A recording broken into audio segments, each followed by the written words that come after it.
Hai kawan-kawan. Hai guys, kawan-kawan buat pocket guys. Tengok saya buat pocket macam mana guys. Saya tunjuk. Ini dah lipat 2 kali di atas guys. Kena lipat sama guys. Ini dah lipat. Sekarang lipat sini, sini, sini. 3 tanpa 1, 2, 3, 4 guys.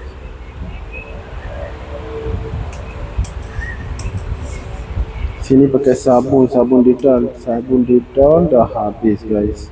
Kalau lekas sabun didal macam ini, dia lekas senang.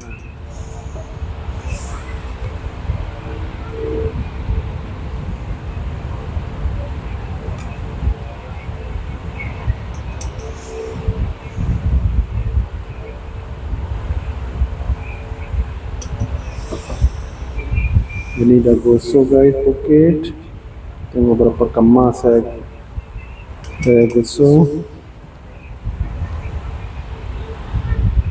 Sekarang tengok baju macam ni, kita tengok bila-bila pun tak nampak baju. Tengok macam 2 baju sambung sekali tengah-tengah, rata-rata macam tu.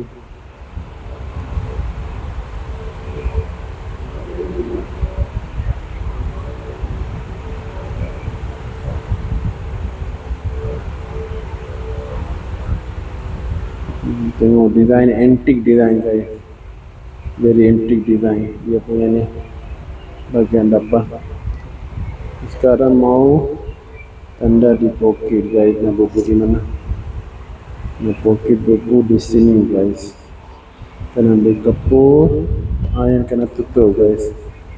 Bila api sekarang tinggi, tak macam dulu. Bila api air sekarang tinggi sikit. Dari sini ambil 2,5 inci guys. 2,5 inci. Sini pun kena tanda guys macam ni sikit. Letak pocket macam ni guys. Sini kena tinggi sikit. Bila pakai jadi nampak okey.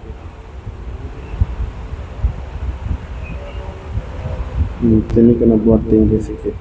Karena ini pusing sikit. Kena pusing setengah sikit, satu ini sikit je. Jom jahit, nanti saya tunjuk sama ini cara untuk buat pocket.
Guys, pocket dah jahit guys. Tengok macam mana buat.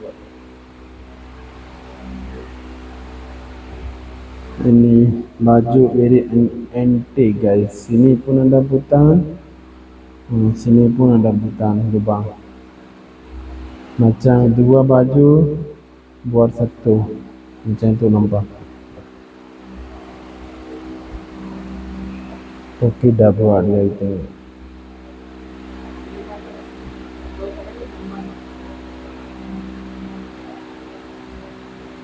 Okay guys, bye bye guys. Thank you for watching guys. Take care.